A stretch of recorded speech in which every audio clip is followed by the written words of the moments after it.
Hello students, हमने 3 question तक कर लिए थे। नेक्स्ट क्वेश्चन है, length of a room is 5 metre. Length तो अपने को दे रखी है 5 मीटर, ब्रेथ दे रखी है कितनी 3.5, ठीक है, and height is equal to 4 metre. Find the cost of white wash of 4 walls. 4 walls का निकालना है ओनली, ठीक है, ये आप ध्यान रखना। ठीक है, मैंने वो एक फॉर्मूला जैसे 6 वॉल्स का तो आपको बताया है, वो पूरा होता है। 4 वॉल्स का ये फॉर्मूला आप नोट कर लेना, एक 2 into L plus B into क्या होता है एच, ये होता है 4 वॉल्स का। ठीक है, अगर 5 वॉल्स आ जाए तो प्लस में एल बी और कर देंगे। ये 2 फॉर्मूले आप ज़रूर नोट कर लीजिए। ठीक है, अब देखो ये फॉर्मूला अपने लगाएंगे, एल अपने को दे रखी है, बी अपने को दे रखी है और एच अपने को दे रखी है। ठीक है, यहाँ पुट कर देंगे। देखो देखो 2 एल की वैल्यू 5 है, बी की वैल्यू 3.5 है, एच की वैल्यू 4 है। 5 प्लस 3.5 कितना हो गया 8.5। अब इन तीनों को मल्टीप्लाई कर देंगे तो कितना आ गया 68। ये तो आ गया एरिया। अब अपने को कॉस्ट भी दे रखा है, वाइट वॉश 4 वॉल का कॉस्ट अपने को दे रखा है कितना, देखो 20 दे रखा है। तो एरिया 68 आ गया। 1 मीटर का 20 है तो 68 मीटर का स्क्वायर मीटर का कितना आएगा, 68 इंटू 20 करोगे तो कितना आ जाएगा 1360। इसका क्या आ जाएगा आंसर। ठीक है, the parameter of the surface area of cube 28 सेमी, then find the volume of cube. यानी पैरामीटर ऑफ 4 वॉल्स अपने को दे रखा है कितना है 28 सेमी। तो देखो पैरामीटर ऑफ स्क्वायर की एक फेस का दे रखा है, क्या दे रखा है, ये मान लो क्यूब है, क्यूब के एक फेस, ये जैसे मान लो ये सिर्फ एक फेस है इधर वाला, वैसे तो इसके 6 फेस होते हैं। एक फेस का अपने को पैरामीटर दे रखा है और एक फेस इसका स्क्वायर होता है। क्या होता है स्क्वायर, ओनली एक फेस। जैसे आपके घर की दीवार है तो रूम में एक दीवार होएगी, वो स्क्वायर के टाइप में होएगी। वैसे तो क्यूबॉइड होती है बट इसमें क्यूब दे रखे हैं तो वो एक स्क्वायर होएगा। स्क्वायर का पैरामीटर आपको पता है क्या होता है 4 इंटू साइड। 4 इंटू साइड अपने को कितना दे रखा है 28। तो साइड निकालेंगे तो 4 कहाँ चला जाएगा डिवाइड में। तो 28 में अगर 4 का डिवाइड करते हैं तो कितना आ जाएगा 7। और 7 आ गया, साइड आ गई तो अपने वॉल्यूम निकाल सकते हैं। साइड की क्यूब फॉर्मूला आपको बताया हुआ है, तो 7 की क्यूब कर दीजिए, 333। क्यूब सेमी या सेमी की क्यूब लिख सकते हो। ठीक है, next question very important question है ये, इसके जैसा एक्सरसाइज में भी है।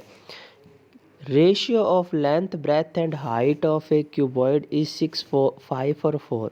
यानी लेंथ ब्रेथ और हाइट का रेशियो दे रखा है 6:5:4 और टोटल सर्फेस एरिया अपने को दे रखा है 33300 स्क्वायर सेमी।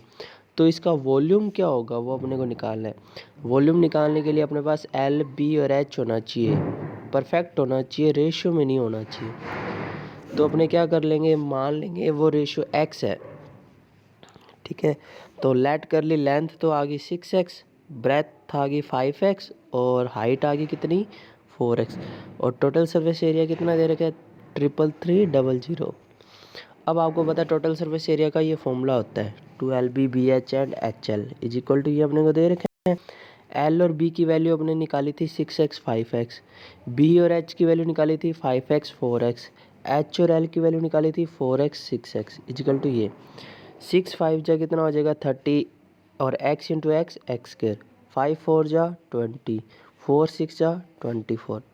ठीक है, अब ये एक्स स्क्र वाले सारे ऐड कर दो, ऐड करने पे बाद कितना आ जाएगा 74 एक्स स्क्र। अब अपने को x की वैल्यू निकालनी है तो ये 2 इंटू 74 कहाँ चला जाएगा इसके डिवाइड में। अब जब डिवाइड करेंगे कट करेंगे तो ये जैसे 2 से इसको काट दो, 2 1 जा 2 1 कैरी, 2 6 जा 12 1 कैरी, 2 6 जा 12 फिर 5 फिर 0 अब 174। फिर इसको काटोगे तो आएगा 2 to 5, स्क्वायर हटाएंगे आएगा रूट और 2 to 5 का रूट कितना होता है 15। तो 15 आ गया। अब जहाँ L अपने 6x लिखा था ना, वहाँ x की जगह रख देंगे 15। तो 6 इंटू 15 90। तो B था 5x, 5 इंटू 15 75, H था 4x, तो 4 इंटू 15 इजकल टू 60। अब देखो, अब मेरे को बताओ वॉल्यूम क्या होता है क्यूबॉइड का। मैंने बताया था L into B into H. अच्छी तरह याद रखना आपको। तो बस मल्टीप्लाई कर दो L into B into H, तो ये अपना आंसर आ जाएगा। ठीक है, तो ये इजी से क्वेश्चन थे। Thank you. एक क्वेश्चन और देखो।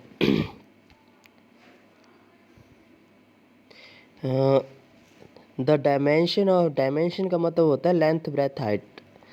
एक बॉक्स की डायमेंशन यानी लेंथ दे रखी है 3 मीटर, ब्रेथ ये 2 मीटर, हाइट ही अपने को ये दे रखी है। Find the cost of washing, मतलब उसके ऊपर वॉशिंग करने का खर्चा निकालना है जब उसका रेट 12 रुपये पर मीटर स्क्वायर हो। यानी पूरे बॉक्स के ऊपर, यानी वो क्यूबॉइड है तो पूरे बॉक्स के ऊपर वॉशिंग करनी है अपने को। ठीक है, तो पहले पूरा बॉक्स है इसलिए टोटल सरफेस एरिया निकालेंगे। 12B BH एल अपने को 3 है, बी 2 है, एच अपने के पास ये है। तो एल इंटू बी यानी 3 इंटू 2, बी इंटू एच यानी 2 into 1.80, H into L into 1.80 into 3। तो जब इसको सॉल्व कर लेंगे, ये 6 आएगा, ये 3.60 आएगा, ये 5.40 आएगा। तो 6 + 9 आ जाएगा। ठीक है, 15 2 जा 30। अब अपने को खर्चा दे रखा है 12, तो 12 को 30 से मल्टीप्लाई कर देंगे, ये अपना आंसर है। यूनिट रुपीज़ में आएगी क्योंकि रुपीज़ में है, ध्यान रखना। ठीक है, इजी सा क्वेश्चन था। लास्ट क्वेश्चन एग्जांपल देख लीजिए, इंपॉर्टेंट है, ये वाला एक्सरसाइज में भी है। क्या बोल रहा है, 3 मेटेलिक क्यूबिक आर एज 3 सेमी, 4 सेमी, 5 सेमी, यानी 3 क्यूब है। ठीक है, 1 2 और 3। डायग्राम जरूर बनाना आपको। इसकी साइड 3 सेमी है, इसकी साइड 4 सेमी है, इसकी साइड 5 सेमी है, यानी पर साइड। इसको मेल्ट करके यानी पिघला कर एक नया क्यूब बनाया गया है, तो बताओ उसकी एज क्या होगी। तो अगर इन तीनों को पिघला कर एक नया बड़ा सा क्यूब बना दें तो उसकी एज क्या होगी। तो पिघलाने पर क्या होता है, इन तीनों का वॉल्यूम, यानी इन तीनों का जितना वॉल्यूम होएगा वो इसके इक्वल होएगा, क्योंकि पिघला कर एक ही बन रहा है ना नया। इसलिए तीनों का वॉल्यूम निकाल कर ऐड कर देंगे और उसके इक्वल रख देंगे। जैसे देखो, 3 सेमी साइड वाले का वॉल्यूम कितना होता है, L क्यूब होता है, तो 3 की क्यूब। 4 सेमी साइड वाले का वॉल्यूम 4 की क्यूब। 5 सेमी साइड वाले का वॉल्यूम 5 की क्यूब। तो टोटल वॉल्यूम कितना आ जाएगा, तीनों को ऐड कर दो। ठीक है, तो कितना आ गया, टोटल आ गया 216। अब अपने वॉल्यूम ऑफ न्यू क्यूब आ गया 216। वॉल्यूम ऑफ क्यूब क्या होता है, साइड की क्यूब। तो इसका अपने इधर जाके 1/3 हो जाएगी, यानी क्यूब रूट निकालेंगे तो ये 6 की क्यूब होती है। इसलिए नए जो क्यूब आएगा उसकी साइड हो जाएगी 6 सेमी। ठीक है, थैंक यू।